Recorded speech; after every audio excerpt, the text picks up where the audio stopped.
യുദ്ധം നടക്കുന്നത് മക്കം ഫത്ഹിന് ശേഷം. പ്രവാചകൻ മക്കയിൽ നിന്ന് മദീനയിലേക്ക് ഹിജറ പോയി. പിന്നീട് മക്കം ഫത്ഹ് ഉണ്ടായി. അങ്ങനെ ആ മക്കം ഫത്ഹിന്റെ സമയത്ത് കൊടി നാട്ടിയ പള്ളിയൊക്കെ നമ്മൾ കണ്ടു. ആ സ്ഥലത്തൊരു പള്ളി ഉണ്ടാക്കി, മസ്ജിദുർ റായ. ഇന്നലെ നടന്ന് പോയപ്പോ നമ്മൾ കണ്ടു. അതിനൊക്കെ ശേഷം ഒരുപാട് ആളുകൾ ഇസ്ലാമിലേക്ക് കടന്നു വന്നിരുന്നു. ഇസ്ലാമിലേക്ക് കടന്നു വന്നു എന്ന് മാത്രമല്ല, ഈ ഹുനൈൻ യുദ്ധം നടന്ന ആ ഒരു പ്രദേശം വിശുദ്ധ ഖുർആനിലെ സൂറത്ത് തൗബയിലെ 25-ാമത്തെ ആയത്തില് അതിന്റെ വിശദീകരണം നമ്മൾ അമാനി മോലിന്റെ തഫ്സീർ എന്നെടുത്ത് വായിച്ചു നോക്കിയാൽ നമുക്ക് കാണാൻ സാധിക്കും. ആ പ്രദേശത്തുള്ള ആളുകൾ ഇസ്ലാമിലേക്ക് കടന്നു വരാൻ മടിച്ചു.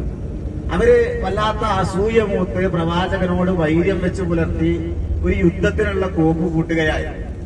ആ സമയത്താണ് പ്രവാചകനത് അറിയുകയും അവരെ നേരിടാൻ വേണ്ടി തീരുമാനിക്കുകയും ചെയ്ത് ഏറ്റവും കൂടുതൽ ആളുകൾ പങ്കെടുത്തൊരു യുദ്ധമായിരുന്നു ഹുനൈൻ യുദ്ധം. പക്ഷെ ഇവിടെ മക്കം ഫത്ഹിന് ശേഷം ഒരുപാട് ആളുകൾ ഇസ്ലാമിലേക്ക് വന്നിരുന്നു. അവരാരും ഒരു കൃത്യമായ ഒരു വിശ്വാസം വെച്ച് പുലർത്തുക എന്നതൊന്നും ഉണ്ടായില്ല. ഒരു ഒഴുക്കിനാണ് വന്ന കുറെ ആൾക്കാരുണ്ടായിരുന്നു. ദൃഢമായ വിശ്വാസം ഇല്ലാത്ത കുറെ ആൾക്കാരുണ്ടായിരുന്നു. ദുർബലരായ ചില വിശ്വാസികളായ ആൾക്കാർ. അപ്പൊ അവര് ശത്രുക്കളുടെ ഒരുപാട് നീക്കങ്ങളൊക്കെ കണ്ടപ്പോ ഇവരും പേടിച്ചു പോയി. ഇവർക്ക് ഒരു ഭൂമി ഇടുങ്ങിയതായി തോന്നിയത്. ശത്രുക്കൾ ഒരുപാട് ആൾക്കാരുണ്ട്, മുസ്ലിങ്ങൾ ഒരുപാട് ആൾക്കാരുണ്ട്. മുസ്ലിങ്ങൾക്ക് വല്ലാത്ത കോൺഫിഡൻസ് ഒക്കെ ഉണ്ടായി. നമ്മള് ഭയങ്കര ഉഷാറാണല്ലോ, ഒരുപാട് ആളുണ്ടല്ലോ എന്നൊക്കെ തോന്നി. പക്ഷെ ഈ ദുർബലരായ വിശ്വാസികൾ ശത്രുക്കളെ കുറിച്ച് വലിയ അഭിമാനം പറയാൻ തുടങ്ങി. അവരങ്ങനെ ആക്കും, ഇങ്ങനെ ആക്കും, അവര് ആ രൂപത്തില് വിജയിക്കും എന്നൊക്കെ പറഞ്ഞ് ഒരു ഭീതി അവരുടെ മനസ്സിലുണ്ടായി.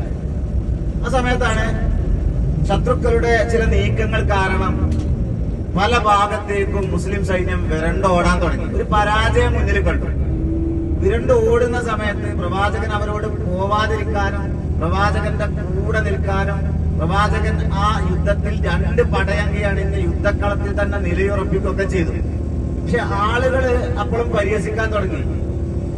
പൊളിഞ്ഞില്ലേ ഇസ്ലാമിന്റെ ഇതൊക്കെയെന്ന് പറഞ്ഞിട്ട് ഇസ്ലാമിലുള്ള ആൾക്കാർ തന്നെ ആ രൂപത്തില് പറയാനൊക്കെ തുടങ്ങി. ആ സമയത്താണ് അബ്ബാസ് റളിയല്ലാഹു അൻഹു, അല്ലും ശബ്ദം കൂടുതലുള്ള ആളാണ്, അദ്ദേഹം ഉറക്കെ വിളിച്ച് പറയാൻ തുടങ്ങി, നിങ്ങൾ പ്രവാചകന്റെ കൂടെ നിൽക്കൂ എന്ന് പറഞ്ഞ് ഒന്ന് ആക്രോശിക്കാൻ തുടങ്ങി. അപ്പൊ ആളുകളൊക്കെ പ്രവാചകന് ചുറ്റും നിന്നു. പ്രവാചകൻ അവിടെ നിലയുറപ്പിക്കുകയും ചെയ്തു. അല്ലാഹു തആല മലായിക്കത്തുകളെ ഇറക്കിക്കൊണ്ട് അവർക്ക് അത്ഭുതകരമായ രൂപത്തിലുള്ള വിജയം അവർക്ക് നൽകിയെന്നാണ്. അങ്ങനെ ആ യുദ്ധത്തിൽ ഒരുപാട് ആടുകളും ഒട്ടകങ്ങളും ഗനീമത്ത് സ്വത്ത് ഒരുപാട് ലഭിച്ചു. പ്രവാചകൻ അത് ചെയ്തത് ദുർബലരായ വിശ്വാസികൾ ഉണ്ടായിരുന്നല്ലോ, അതൊക്കെ അവർക്ക് കൂടുതൽ കൊടുത്തു. അപ്പൊ അൻസാരികളായ സ്വഹാബികൾക്കൊക്കെ വല്ലാത്തൊരു പ്രയാസം, ഞമ്മക്ക് കൂടുതൽ കിട്ടിയില്ലല്ലോ. അപ്പൊ പ്രവാചകൻ ചോദിച്ചു, നിങ്ങൾക്ക് അള്ളാന്റെ പ്രവാചകനെ കൊണ്ടുപോകുന്നതാണോ ഇഷ്ടം, അതല്ല ഈ സ്വത്ത് കൊണ്ടുപോകുന്നതാണോ ഇഷ്ടം എന്ന് ചോദിച്ചപ്പോൾ എനിക്ക് സന്തോഷമായി. അങ്ങനെയാണ് ആ യുദ്ധത്തിന്റെ ഒരു പശ്ചാത്തലം. അപ്പൊ ആ യുദ്ധം നടന്ന സ്ഥലവും ആ യുദ്ധത്തിൽ ഷഹീദായിട്ടുള്ള ആളുകളുടെ അവരെ മറമാടിയ സ്ഥലവും നമുക്ക് കാണാൻ സാധിക്കും. ശുഹദാക്കളാണ്, ഒറിജിനൽ ശുഹദാക്കൾ, ഡ്യൂപ്ലിക്കേറ്റ് അല്ല. അള്ളാന്റെ റസൂലിന്റെ കൂടെ യുദ്ധം ചെയ്ത് ഷഹീദായ ശുഹദാക്കൾ, ഹുനൈൻ ശുഹദാക്കൾ, അവരെ നമുക്ക് അവിടെ കാണാൻ സാധിക്കും. ആ കൂട്ടത്തിൽ അവർ ചോദിച്ചിരുന്ന, ആ ദുർബലരായ വിശ്വാസികൾ ചോദിച്ചിരുന്ന ഒരു ചോദ്യം ഉണ്ടായിരുന്നു. യുദ്ധത്തിലൊക്കെ പോകുമ്പോ ഞങ്ങൾക്ക് ബർക്കത്തെടുക്കാൻ ഒരു മരം വേണം, ഒരു പടച്ചോനെ വേണമെന്നല്ല ചോദിച്ചത്, ഞങ്ങൾക്കും വേണം ഒരു ധാതു അൻവാത്ത്. കാരണം യുദ്ധത്തിന് പോകുമ്പോ ബർക്കത്തെടുക്കാൻ വേണ്ടിയിട്ട് ഒരു മരത്തിന്റെ മുകളില് അവരെ വാളൊന്ന് തൂക്കിനെടുത്താല് അവർക്ക് ഒരു വല്ലാത്തൊരു ധൈര്യമാണ്. അങ്ങനെ ഉണ്ടല്ലോ നമ്മുടെ നാട്ടിലൊക്കെ. ചില സ്ഥലത്തേക്ക് യാത്രയൊക്കെ പോകുമ്പോ ഇന്നോടത്തൊന്ന് ജാറം മൂടിയാല് അല്ലെങ്കിൽ ഇന്ന സ്ഥലത്തുനിന്ന് കൊണ്ടുപോയി റെഡിയാക്കിയാല് ഒരു ബർക്കത്ത് കിട്ടും എന്നൊക്കെ ഒരു വിശ്വാസം, ആ വിശ്വാസം അവർക്കുണ്ടായിരുന്നു. അങ്ങനെ പ്രവാചകനോട് അവര് ചോദിച്ചു, പ്രവാചകരെ ഞങ്ങൾക്കും വേണം ഒരു ധാതു അൻവാത്ത്, ഞങ്ങളുടെ വാളുകളൊക്കെ തൂക്കിയിടാൻ, യുദ്ധത്തിലൊരു ധൈര്യം ലഭിക്കാനാണ്. അപ്പൊ പ്രവാചകൻ അവരോട് പറഞ്ഞത് ഞങ്ങൾക്കും തരാനല്ല, നിങ്ങള് മൂസാ നബി അലൈഹി സ്വലാത്തു വസ്സലാമയോട് ബനൂ ഇസ്രായേലിയർ ചോദിച്ചതുപോലുള്ള ഒരു ചോദ്യം നിങ്ങൾ എന്നോട് ചോദിച്ചത്. ബനൂ ഇസ്രായേലിയർ ചോദിച്ചത് എന്താ, ഞങ്ങൾക്കും വേണം ഒരു പശുക്കുട്ടിയെ, അവര് പശുക്കുട്ടിയെ പൂജിക്കുന്നത് പോലെ ഞങ്ങൾക്കും ഒരു ഇജ്ലിനെ വേണം.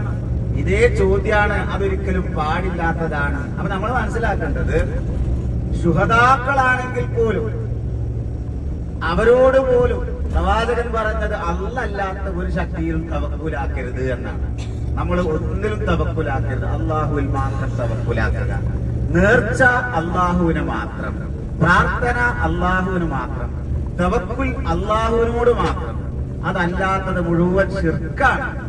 അതിനു വേണ്ടിയിട്ടാണ് പ്രവാചകൻ നിലകൊണ്ടത് പോലും, യുദ്ധങ്ങൾ നടന്നത് പോലും.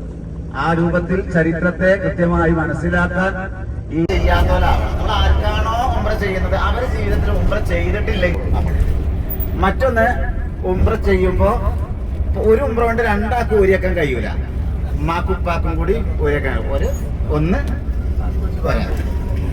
എന്നിട്ട് ചെയ്യുന്ന സമയത്ത് ലബ്ബൈക അല്ലാഹുമ്മ ഉംറത്തൻ,